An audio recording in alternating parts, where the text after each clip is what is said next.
Before we jump into this episode, I want to remind you that while Caitlin and Sophia are dietitians, we're not your dietitians. This means the information shared in the Food Freedom Fertility podcast is intended to entertain, educate, and inform. It is not a substitute for medical care. This information is not intended to diagnose, manage, or treat disease. Always consult with your doctor before making any changes. Welcome to another episode of Food, Freedom, and Fertility. I am your host today, Sophia Pavia, and this is my first ever solo episode. So we are going to give you an update on what's going on in Caitlin's life and everything that's happening with her, but she couldn't be on today. She's got a lot going on and she will share that all with you. So you just have me today.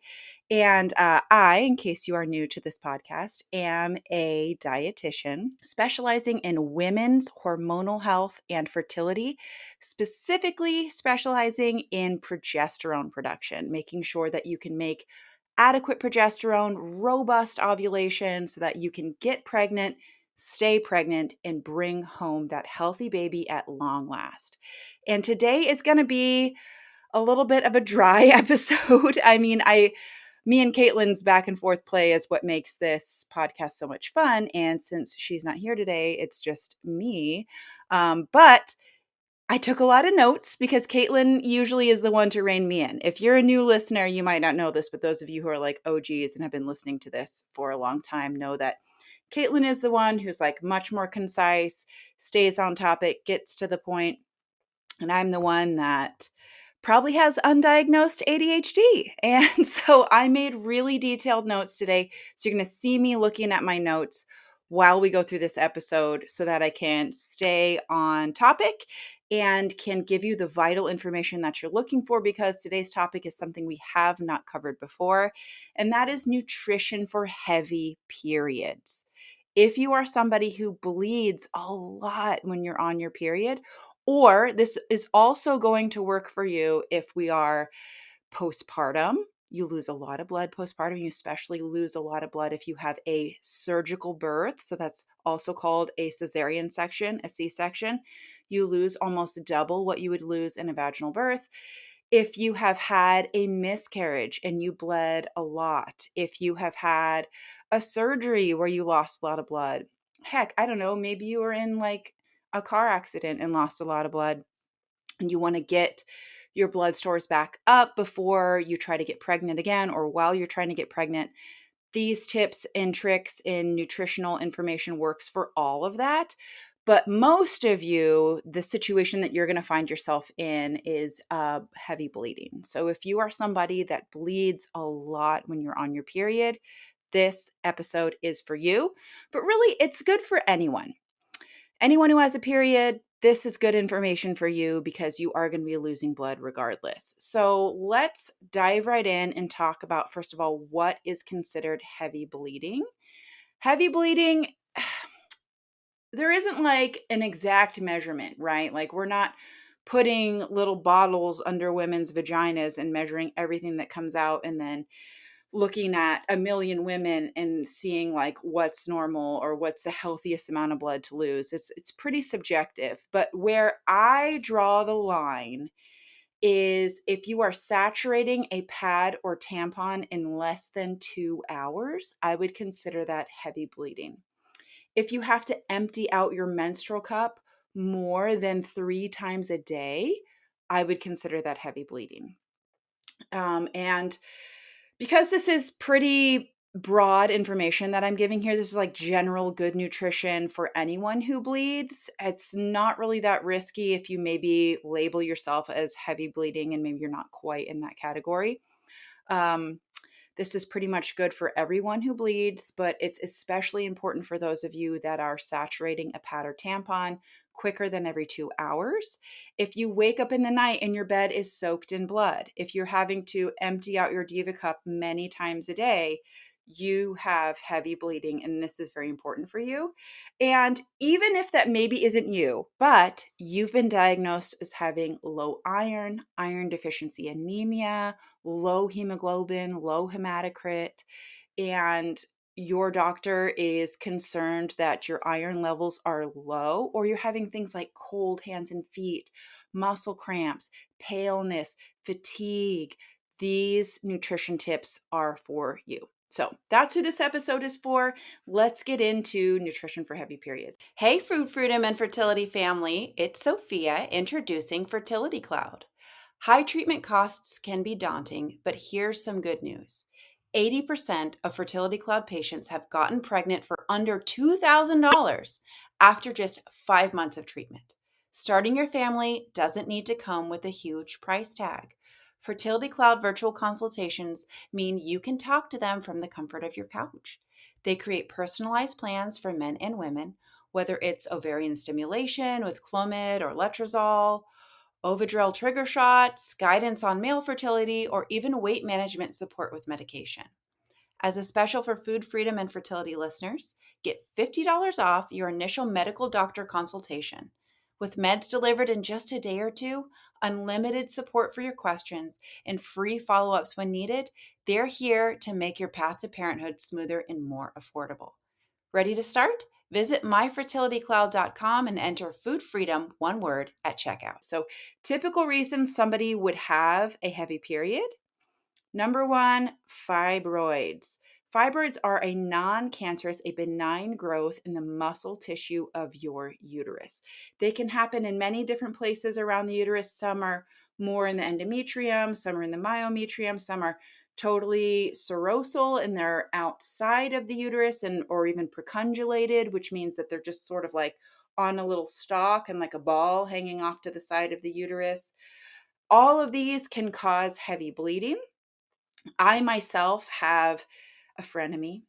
She's a fibroid and she's been with me. We discovered her when I was 12 years old and I was prescribed birth control pills for what we now know 25 years later is endometriosis. But I got put on birth control pills when I was 12, and taking these pills made me bleed for an entire cycle. So the whole pack of pills bled the whole time. My pediatrician who prescribed these pills then said I needed to go get an ultrasound, and in that ultrasound they found a fibroid. At that time they said it was the size of a grape and that it really doesn't mean anything. Lots of women have them. It's kind of a variation of normal. It doesn't really mean anything's right or wrong. It's just a thing to be aware of. And so I was like, all right, whatever. I'm 12 years old. What do I know?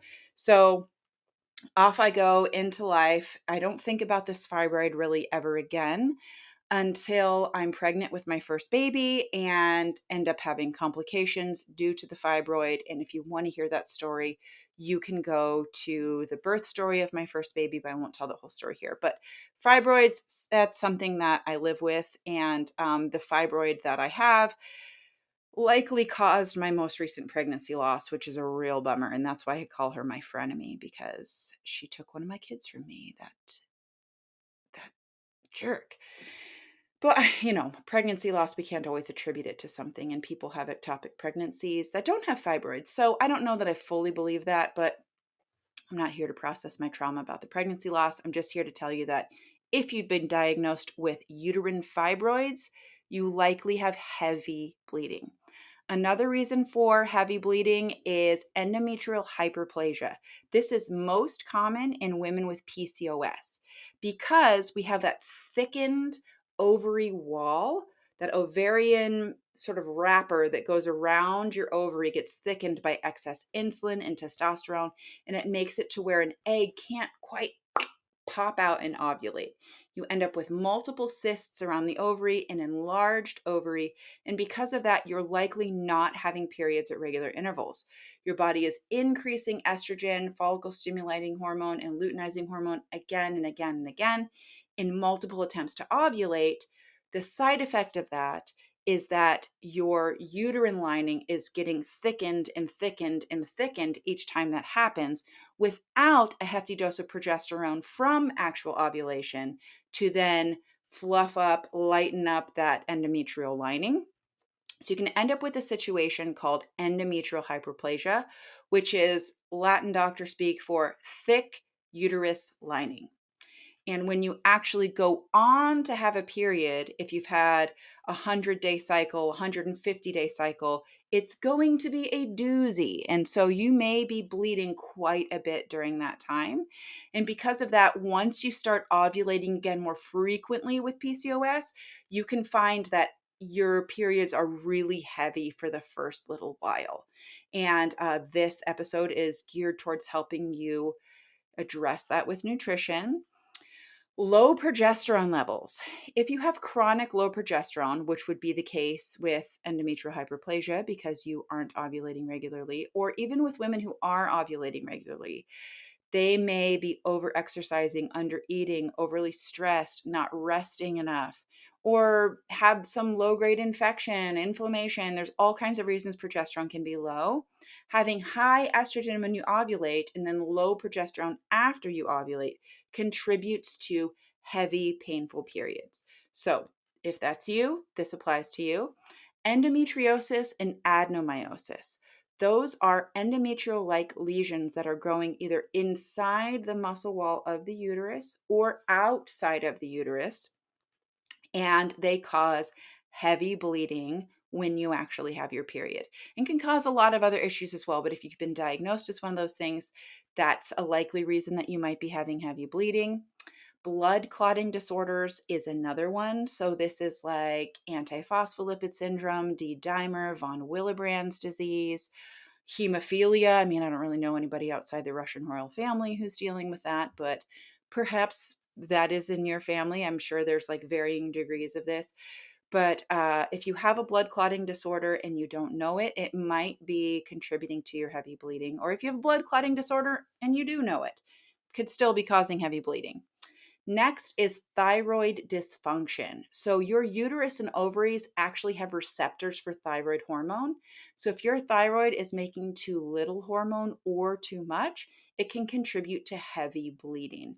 So if you have Hashimoto's, if you have had nodules in your thyroid, if you've had your thyroid removed, thyroid surgery, all kinds of things like that, heavy periods can be a part of that thyroid illness.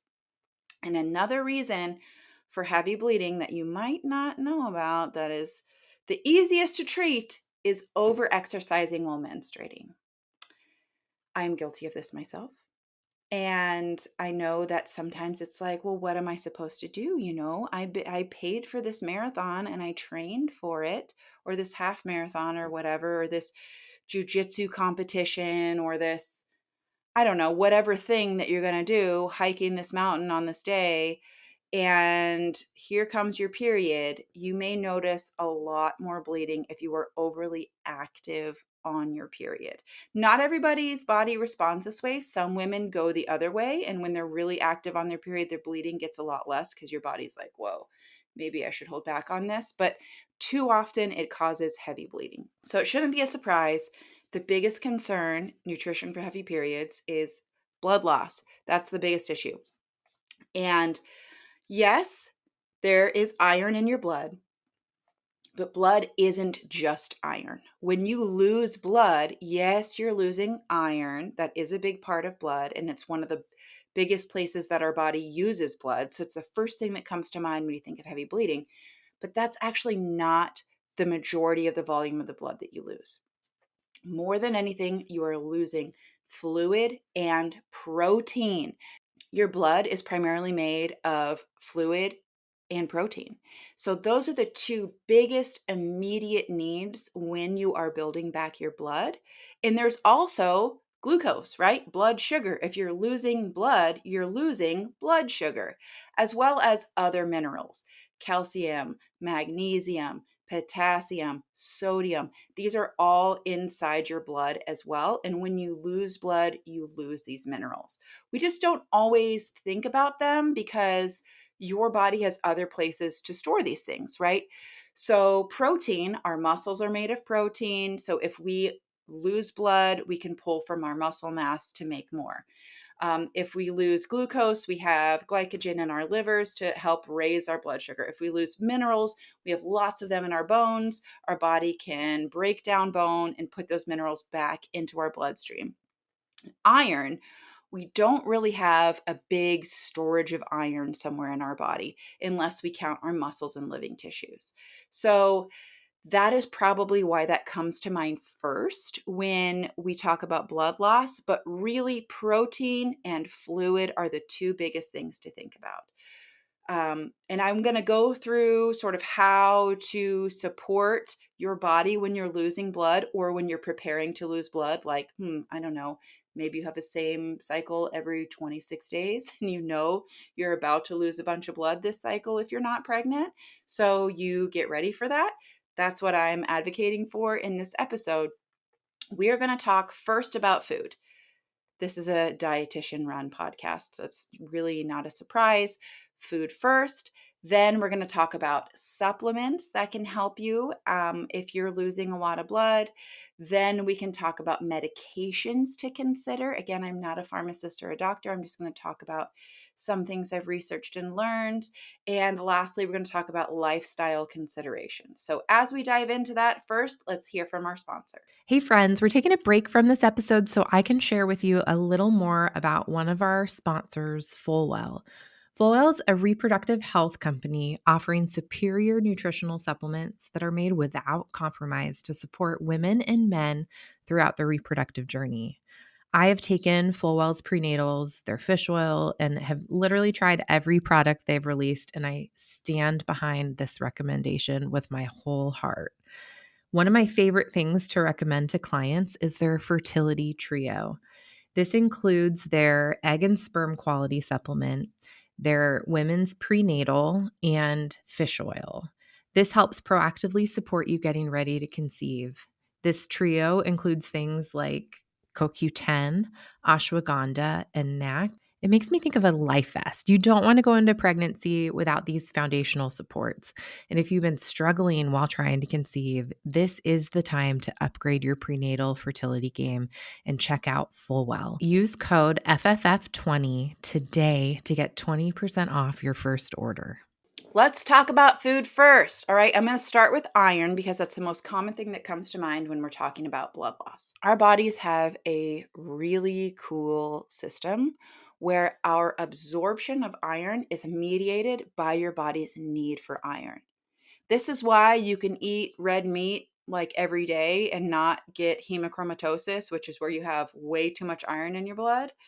And this is why you can eat red meat every day and begin to have your symptoms of anemia alleviated. You can absorb a little or a lot depending on your needs. So there's two types of iron in food. The first is heme iron that comes from animals, and then we have non-heme that comes from plants. I want to talk about absorption of iron so that you can understand the difference between these two. So when you eat something containing iron, it goes through a pathway in your intestines called the divalent metal transporter 1, DMT1. You don't need to memorize that, but the reason I bring it up is that DMT1 means that it competes with other metals that have the same amount of valence electrons. So the divalent metal transporter, right? Divalent means 2 electrons in the valent shell. If you're not a chemistry person, don't worry about that. But for those of you who are, I just want you to understand this, okay? So this means it competes with metals like zinc, copper, and manganese. And there's slight competition with other metals like calcium, magnesium, and potassium. And I bring this up because this means if you're taking an iron supplement that also has zinc, copper, manganese, calcium, magnesium, or potassium in it, it's going to compete for absorption and you're not going to absorb as much of that iron. We'll talk about that more in the supplement section, but I want you to understand that when we're talking about the way that these molecules get absorbed. And strong stomach acid plays a part. So if you are taking proton pump inhibitors, if you are eating Tums, if you are taking Mylanta, you are going to be more of a candidate for having low iron and suffering more greatly from heavy bleeding. So it's best to address the reflux, the GERD, the other things that you're dealing with without these medications if possible, so that you can better absorb the iron in your food. So the heme iron is superior in absorption and utilization. So the iron that comes from animal foods is very superior when it comes to absorption and utilization. That's why, in my opinion, eating meat is a non-negotiable for women who have heavy periods who are also trying to conceive. I greatly appreciate the fact that your belief system may not support eating animals, that your ecological beliefs may not support the eating of animals. And that is something for you to square with privately. Personally, I believe that investing greatly in this next generation of humanity is one of the most ethical things we could ever do. And during this very short and fleeting time when you are trying to conceive, pregnant, and postpartum, this is a time to lean on the best nutrition sources possible. And in this situation, meat is one of them. So go ahead and be a vegan after menopause or once your family's complete. But during this very small, very crucial time, I encourage you to look into potentially including more animal meat in your diet for the sake of future generations. And I'll leave it at that. But heme is superior in absorption utilization. Dark meat is better. So red meat takes the cake when it comes to the most amount of heme iron for you in your blood. Beef, venison, lamb, goat, guinea pig, pork.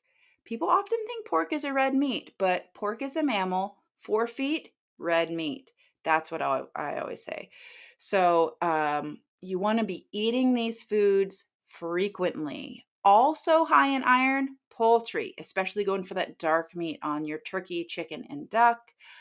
Seafood, specifically oysters, sardines, and crabs, are higher in iron. And I want you to consider eating these foods 3 to 5 times a week, if not daily. I believe you should be eating meat pretty much every day. Maybe not for every meal every day, but getting these foods in every day, especially if you are battling anemia, this is going to help you so much. Next, let's talk about non heme iron. Just because it isn't absorbed as easily and as readily as heme iron, it is still important. Please do not neglect these foods simply because they're not as iron rich or easy to absorb as meat. These are still highly nutritious foods with a lot of good things to offer.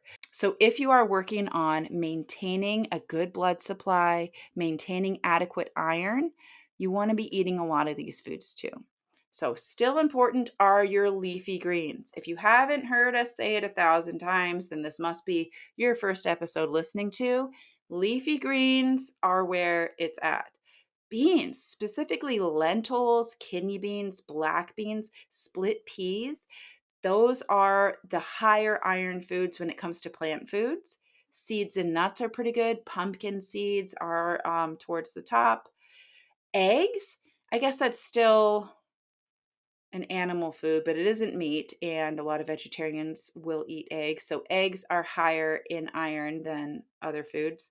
And fortified foods, those are obviously highly processed, but they deserve being mentioned because your processed grains, your cereals, your enriched rices, they are going to have iron supplemented in it. So, the same kind of stuff you would buy on the grocery store shelves as an iron supplement, it's mixed right into those foods already. So, iron fortified foods have extra iron in them.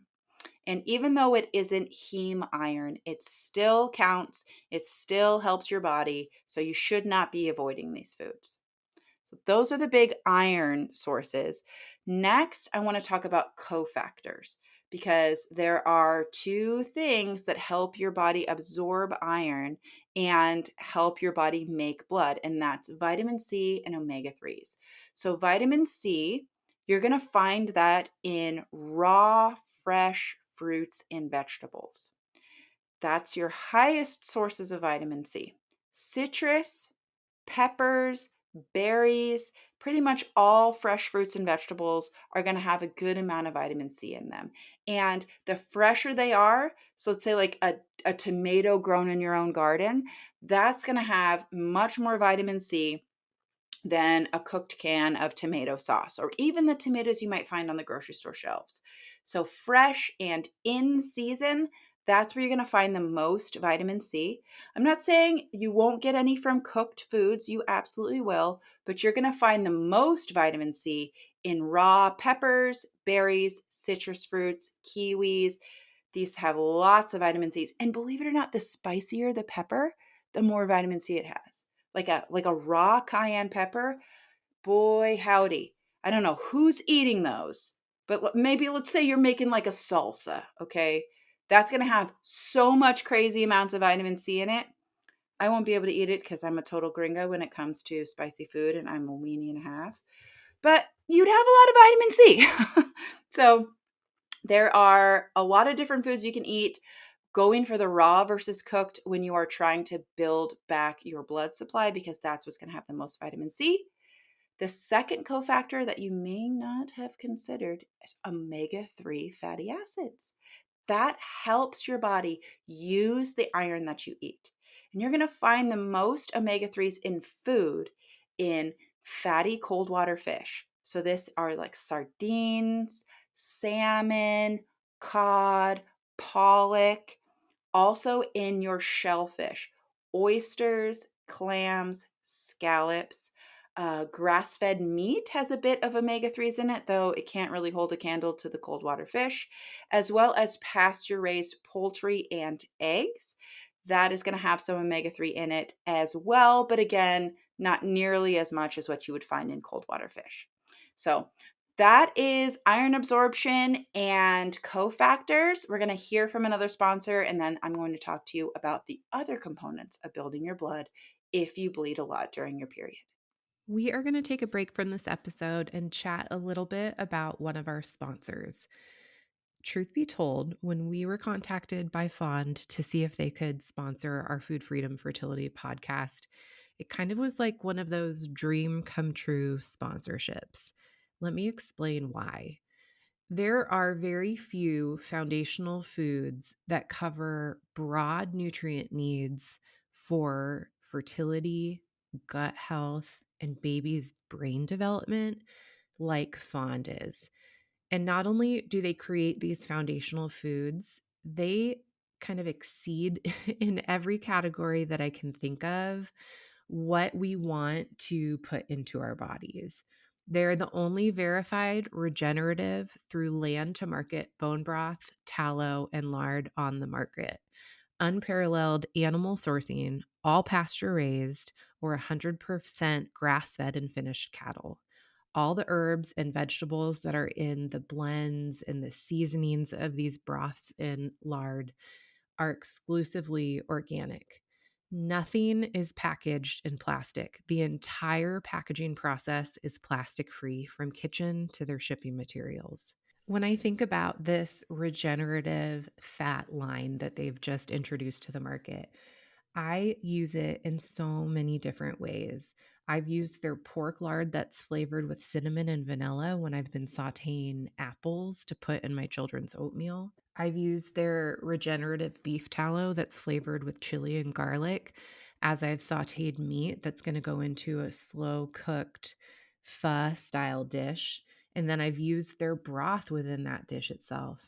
I love the flavor combinations. I love that I can trust that these foods that I'm putting in my body are so clean but truly delicious. The infused flavors are ready to sip, and all the fun flavors can be used to take any dish from good to gourmet.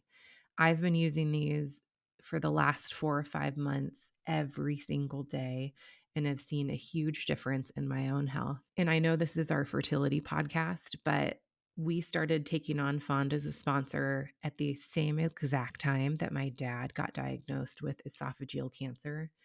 And I had so much peace in these moments where he could hardly eat anything that he was sipping on a bone broth that had so much gelatin and collagen and amino acids that I knew we were reducing inflammation in his body and giving him just these beautiful, naturally occurring electrolytes and protein that was so easy to get down.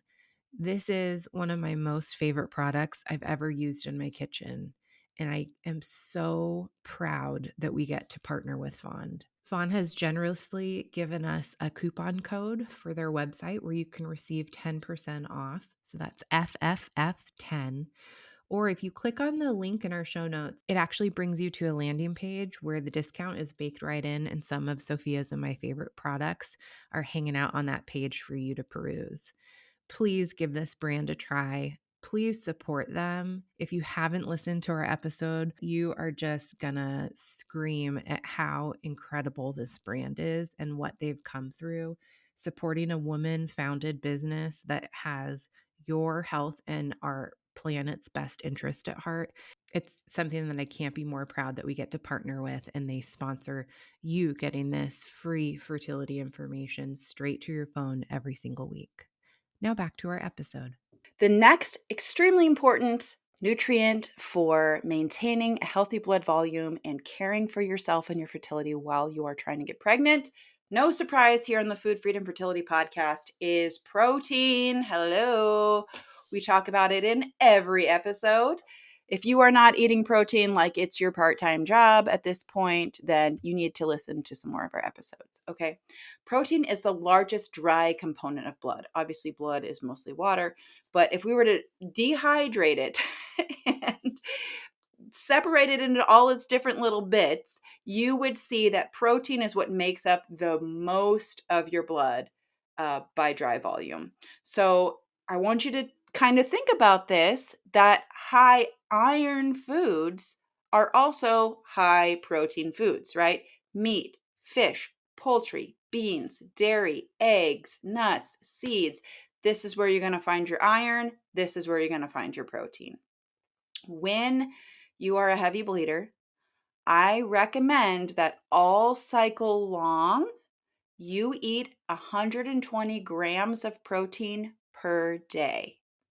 I know that might seem shocking, especially if you're currently eating like 70 grams of protein per day, but you need to really increase that. Your body needs plenty of protein when it is trying to replenish your blood volume. And I want you to increase that to about 135 grams a day while you're bleeding if you can. It's all right to just keep it at 120 all cycle long if that's the best you can do. Great. But 135 while you're bleeding, because your body's going to be working so hard to try to build that back while you bleed. Again, your high protein foods, those are going to be your go-to to take care of your body while you are trying to conceive, while you are trying to get ready for a baby, while you are pregnant and actually growing a baby that's made almost entirely of protein, and replenishing your blood after a heavy bleed or during a heavy bleed. I know this can be really challenging because naturally your appetite is going to dip while you are on your period. It's normal during your luteal phase for your appetite to increase because your metabolic rate increases, especially as you're coming to the end of your luteal phase and getting ready for your period. That's when you're going to have more cravings. That's when you're going to want to eat more and follow that. I mean, depending on what you're craving, okay? Don't go get a Doritos Locos Taco from Taco Bell. You're going to end up not feeling good if you do that. So you don't want to just be like slamming back the Oreos.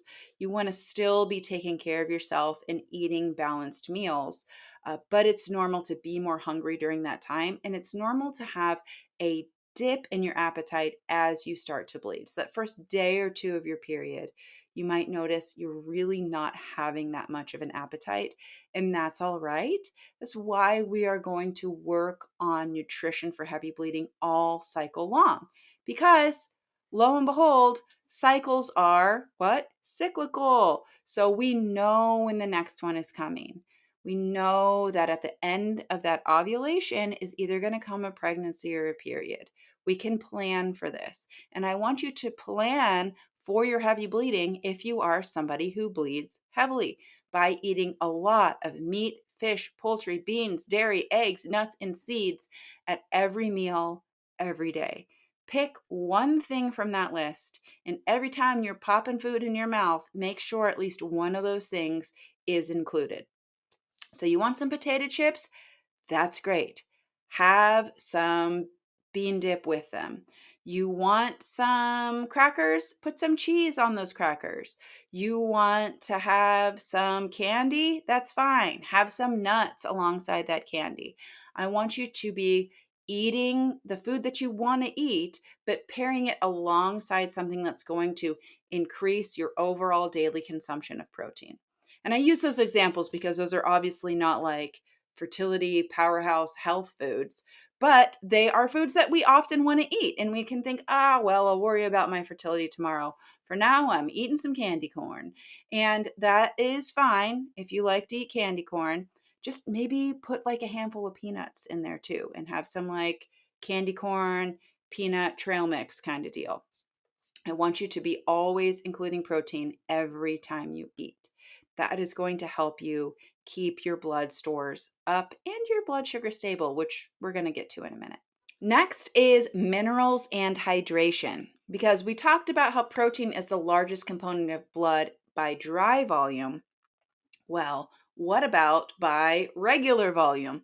It's definitely going to be fluids. So, this is your hydration. It is exceedingly important to keep your hydration up while you are bleeding.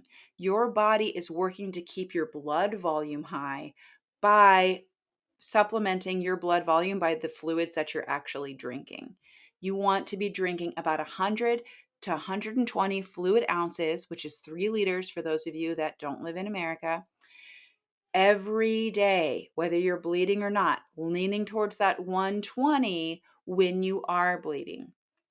Minerals and hydration go hand in hand. When you're losing blood, you're also losing salt, first and foremost, magnesium and potassium as secondary needs. If you ever like bitten your lip or gotten bopped in the face and you taste blood, it's very irony, metallic, and what else? Salty. There's a lot of salt in your blood. So I want you to make sure that you are consuming enough salt every day. This is going to be around 2 grams of salt, which is 2,000 milligrams, which might seem like a crazy amount of salt. But for those of us who are bleeding heavily, the more salt, the better. Keep in mind that for pretty much all of human history, we didn't have refrigeration. So the only way to preserve food was by salting it. We are made to consume a lot of salt. So I want you to make sure that you're consuming plenty of salt, salting your food, or even using an electrolyte supplement, which we'll talk about when we get to the supplement portion of this podcast. But salt and fluids are the two most important components of your blood while you're actually bleeding. Staying hydrated all cycle long is a good idea. I mean, we've talked about hydration for cervical mucus. We've talked about hydration for blood sugar balance. We've talked about hydration for quality ovulation. All these things are very important, of course. But while you are bleeding, so while you're on your period, you want to make extra, extra, extra sure that you are staying very hydrated, because your body is going to pull from that hydration to keep your blood volume high so you don't faint in the street. And if you find yourself feeling faint while you're on your period, it probably means you need to do less, first of all. But secondly, hydration, my dear. Hydration, hydration, hydration. And also glucose. So this is our next piece. Glucose is also a large component of blood. We talk about blood sugar here all the time. So when you're losing blood, you're losing blood sugar. This might make you think that you should like eat a bunch of sugary foods while you're bleeding, and maybe you even want to. But those are going to cause a greater release of insulin, which down the line will make your blood sugar problems even worse as you bleed. So steady is best. My favorite foods for heavy bleeding are going to be your roots and your fruits. So this is going to be potatoes, yams, sweet potatoes, beets, And then I put rutabaga, parsnips, and turnips all in the same line because who's really eating those that regularly? Unless you're Dwight Schrute, you're probably not eating those like weird root vegetables very, very frequently. But this is where you're going to find a lot of minerals, and this is where you're going to find slow burning carbohydrates. So make sure that you are including these foods daily. And then we have your fruits. It's not a mystery to what fruits are, right? We already talked about citrus and berries in our vitamin C portion of this episode, but all fruits count. So, melons, stone fruits like apricots, peaches, plums, pears, apples. I guess pears aren't a stone fruit, are they? Okay, fine. Apples and pears in their own category. Botanists, farmers, please don't come for me here. Roots and fruits, those are going to be your best sources of glucose for heavy bleeding. And I want you, again, eating these daily, if not including them in some way at every meal. And next, great source of carbohydrate for heavy bleeding are your grains. And I want to emphasize whole grains when possible. And when I say whole grains, I mean grains that look like grain. So think of like sweet corn, like corn on the cob, versus like cornflakes. They look quite different, right? The corn on the cob, that is going to be a more slow burning carbohydrate. It's going to keep your blood sugar more steady than eating a bowl of cornflakes. So this is like an oat versus a packet of brown sugar oatmeal. This is like roasted quinoa in a salad versus whole wheat bread. I'm not saying you can't eat these more processed grains. You absolutely can. You just want to get the majority of your carbohydrates from the roots, fruits, and whole grains. Those are going to be your best sources of carbohydrate to keep your blood sugar steady, keep your mineral balance steady, and help you feel good and recover from a heavy bleed. While you are bleeding, it's increasingly important to eat regularly with minimal fasting. I know intermittent fasting is all the rage. And there are some situations where that can be very beneficial, especially insulin resistant PCOS. If high insulin, a high HOMA-IR score is part of what is keeping you from ovulating, a gentle amount of intermittent fasting can really help. And intermittent fasting can be great for men as well as women past menopause. But for those of us that are still having cycles, especially those of us that are currently bleeding, intermittent fasting is not a good idea. I want you to eat more regularly while you are bleeding. This is going to help keep your blood sugar steady. So, what does this look like? Smaller, more frequent meals. So, this would be like a bedtime snack. And it doesn't need to be huge. A bedtime snack, this could be like a couple squares of dark chocolate and some almonds. This could be like cottage cheese and some berries. This can be cheese and crackers. I want you keeping that carbohydrate and protein balance with your snack, but you might need to eat something before bed so that you wake up in the morning not feeling like doo-doo deep fried. And I want you eating a hearty, savory breakfast in the morning. You may need frequent snacks as well. You might want to keep a couple clementines and some string cheese nearby. You might want to have some nut butter and some whole grain bread or crackers to keep your blood sugar steady, especially if you have ever fainted while on your period. And we can faint for many reasons on our periods. I mean, you're talking to somebody here who has a huge uterine fibroid, as well as stage 3 deep infiltrating endometriosis. Okay. Like I've had periods that are pretty horrific. And if you're somebody that either pain or loss of blood, low blood pressure has made you faint while on your period, you are somebody that needs to keep salt and water as well as snacks on your person pretty much at all times while you're bleeding. So, those are my blood sugar tips for you. The next thing we're going to go into is supplements. Talking first about iron supplements. All right. So, my favorite iron supplement for heavy periods is a form of iron called iron bisglycinate. You can find that in many different supplements, It's the most easily absorbed in my experience, though there's lots of forms of iron and you may need to sort of play around with it until you find something that works for you. And it's also the form used in our illustrious sponsors iron supplement, Iron Bump from Fullwell. Hands down, this is my favorite iron supplement that I have ever come across. Of course, it has 25 milligrams of iron bisglycinate, or ferrous bisglycinate is another word for that. But it also has good bioavailable vitamin C, which helps you absorb your iron, and a really awesome blend of herbs. So, Ayla, who we've had on here like 5 times, she is really good with herbs. And she came up with an herbal blend that has beets, broccoli powder, carrot powder, dandelion, and stinging nettle, which all have cofactors in them that help you actually absorb and use this iron, which is very important. Iron is difficult to absorb because having too much iron in your body is toxic. Your body has sort of a fail-safe system in place to make sure you don't OD on this stuff because oftentimes if you are not in harvest season, humans, but 1,000 years ago, they were eating meat like all the time.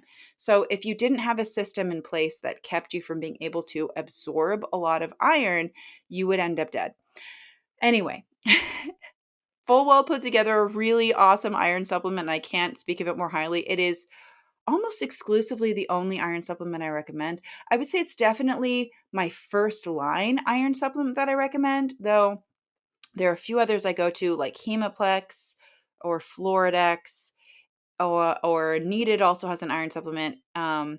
If for whatever reason someone's unable to obtain the Fullwell supplement, or everyone's different. Some people take it and it just doesn't sit well with them. It's very rare, but it does happen. I mean, there's some people that just, I don't know, that for some reason a supplement doesn't work for them. And I like to have options. But I would say first line, if you're looking for an iron supplement, go for Iron Bump from Fullwell. That gets my first vote. And that's my favorite iron supplement. Now, as far as all the other things, like all those minerals that I was telling you about, as well as all that vitamin C, that's where the Fullwell prenatal multi comes in. So, if you are a heavy bleeder or if you have bled heavily and you're trying to recover, I recommend Fullwell's prenatal multi, specifically because it has the right forms of methylated B vitamins, which are necessary for making new cells. So, like when you're making new blood, you need that. So, I like Fullwell's prenatal multi as my go-to multi supplement for someone who bleeds heavily. Now, when it comes to the omegas, I bet you can't guess what brand I'm going to recommend. I'll give you 3 guesses. The first two don't count. What did you say? Fullwell? What do you know? Fullwell fish oil also gets my vote. Nordic Naturals also makes a good fish oil, as does Needed makes a good fish oil. So there are a few good fish oils out there, but my go-to has got to be Fullwell, just because I know and trust the manufacturing process so much, and it's specifically formulated for menstruating women. So that would be my go-to to make sure you're getting enough omegas. Now, when it comes to hydration support, I told you before when we were talking about minerals that I would get to that in the supplements. So I really like Ravy. We had Robin on here, the founder of Ravy. And yes, Ravy is higher carb than a lot of the other electrolyte supplements, but you kind of need that when you're bleeding heavily. And so I love Ravy. Not only is the best tasting I've ever had, but it is really great for menstruating women. It has all the minerals that you'd need. Needed makes a really good prenatal, postnatal, fertility related a hydration support geared specifically towards women of reproductive age. And then my third vote goes to Redmond's Relight. That is just a salt based hydration support element. That's another good one. So Element Elbow is like so freaking sweet. I don't know why they put like 10 gallons of stevia in there, but it is overwhelming. So if you like the taste of that, rock on, sister. But to me, it's like, wowzer. But it does have a lot of salt, which is awesome when you're trying to keep your blood pressure and blood volume up when you're bleeding heavily. So I'll tuck that one in there as well. Those are my go-to supplements if you are somebody that bleeds heavily, especially if you are anemic. Go get Iron Bump from Fullwell. So, next, we're going to talk about medications. And I am not an expert in this. I will tell you right now, I'm not a pharmacist, I'm not a prescriber, but I've done research in preparing for this podcast episode, and I have hopefully put together something good for you. I've used both of these things myself as well. So, first line approach is progesterone. Micronized bioidentical progesterone, not progestin, progesterone. So make sure you're getting actual progesterone. And you're going to want to supplement this from when you ovulate, probably about 2 to 3 days after ovulation, right up until your period. Having adequate progesterone through your luteal phase is going to help sort of fluff up and condition your endometrial lining to where you don't just have this rocketing unopposed estrogen all cycle long. This is going to help with diminishing the development of fibroids. This is going to help with diminishing the endometrial hyperplasia. Progesterone is just a great idea for anyone who's a heavy bleeder. Personally, in my opinion, I believe this. So, if you want to learn how to support adequate progesterone with diet and lifestyle, girlfriend, welcome to the podcast. It's pretty much all I talk about. You can go ahead and follow me at TTC Nutritionist as well, because again, it's pretty much all I talk about. But if you need a medication, progesterone is the one. So the brand name is Prometrium. The generic name is Crinone, but I think there are a couple others out there that are like different named, but you want to make sure that it's progesterone. And you want to just use this from your luteal phase until your period starts, or depending on your dose, like if you're using like progesterone oil injections, you will need to take a pregnancy test, make sure that it's negative, and then come off the progesterone so you can have a bleed and restart your cycle.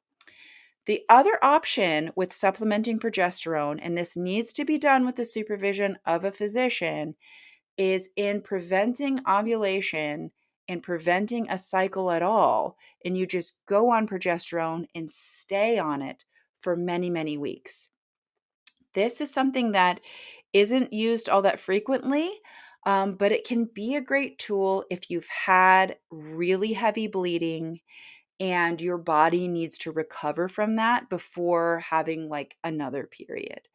So, I've only had a couple clients where this has been necessary for them, but sometimes it's necessary. If you've lost a lot of blood and your body is struggling to come back from that, you may not be able to replenish your blood supply because it takes about 3 months to make new blood. You may not be able to replenish it adequately before you're scheduled to bleed again. And if it's the heavy periods that we're working to resolve, but they're not quite resolved yet, staying on progesterone for weeks and weeks and weeks while you eat all these iron-rich foods, all these protein-rich foods, get up on your minerals, get your hydration up, and do all these things to build your blood before you bleed again. Sometimes that's an option, but it needs to be done with medical supervision. It is possible to harm yourself with this medication, and it is also possible to not ovulate and therefore have no potential for becoming pregnant.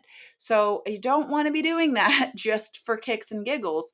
You want to be doing that under supervision of a physician to make sure that everything is safe while your blood resupplies. Another medication to consider, again, this is something I use myself, is called tranexamic acid.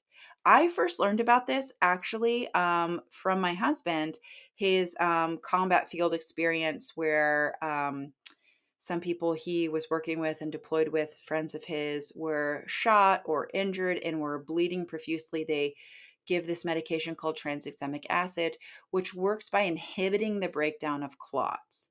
So you would not want to take tranexamic acid if you have a blood clotting disorder and your blood is clotting, um, and you're on other medication for that. You wouldn't want tranexamic acid if your blood clots too much, because it's going to prevent your body from breaking that down. And there are blood clotting conditions that mean your blood clots too easily.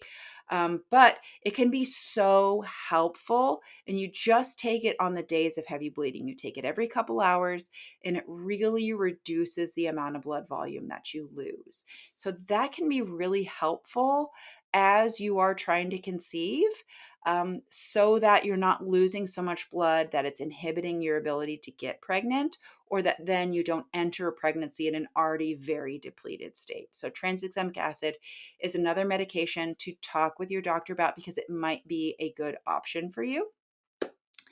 And those are the medications. There might be more of them. I mean, there's birth control pills, I suppose. I didn't really want to talk about those on here because if you're trying to conceive, like, why are you taking birth control pills, right?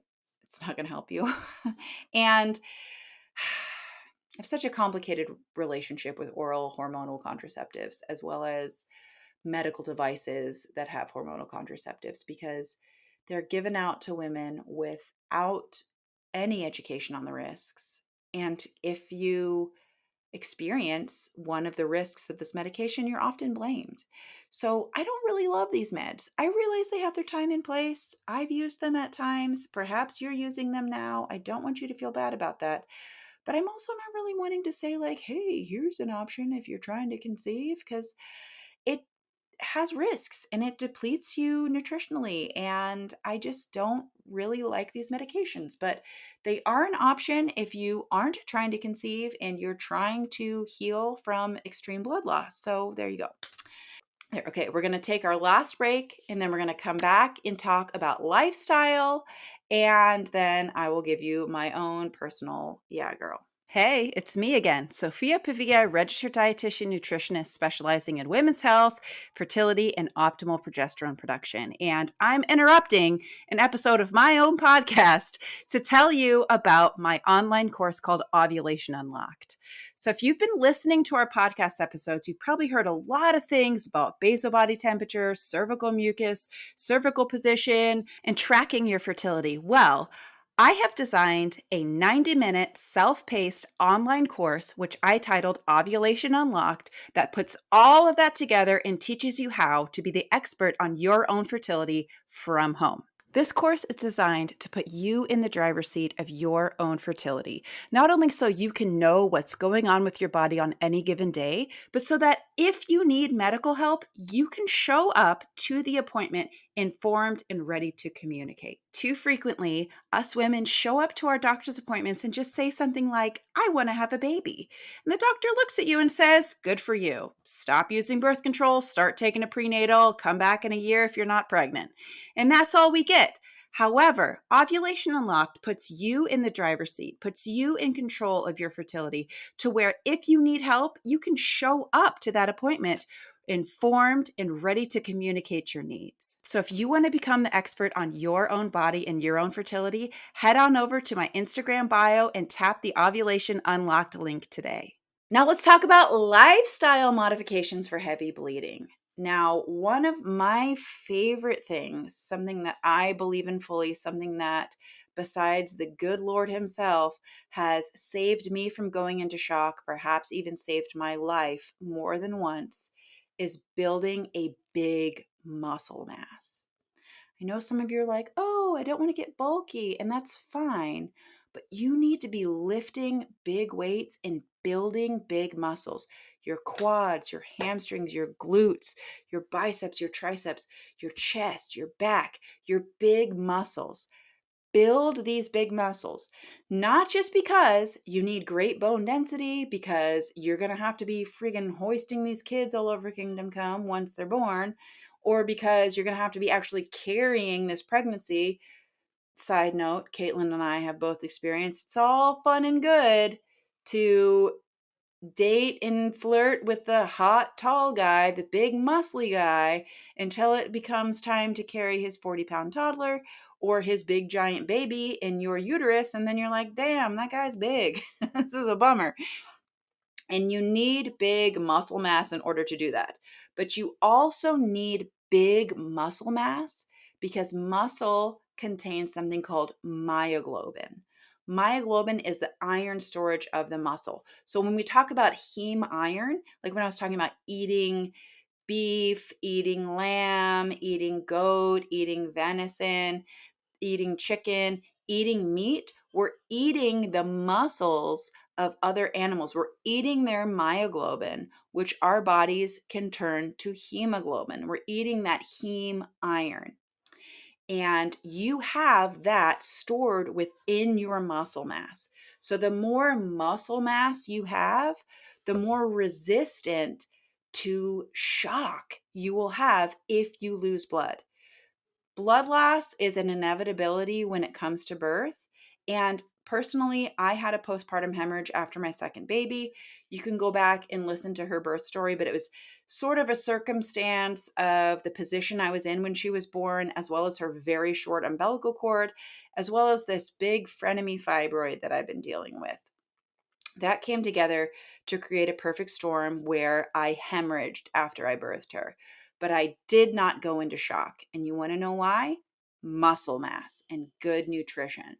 You want to have big, strong muscles because in the event of an emergency, you're bleeding heavily, your body can actually break down your own muscles to help build back your blood storage. So let's say you lose a bunch of blood, your body's able to stop bleeding, you recover and move on. You're going to recover a lot better if you have extra muscle on you than if you don't. So, my biggest lifestyle tip for women who bleed heavily is build that muscle, sister. Don't be afraid to get huge. No, just kidding. I mean, in reality, being afraid you're going to get bulky by lifting weights is like being afraid you're going to dunk and smash the backboard the first time you pick up a basketball. I love your enthusiasm, but sister, that's not going to happen. The ladies that are big and bulky are really trying to be big and bulky. It doesn't happen naturally. It doesn't happen by accident.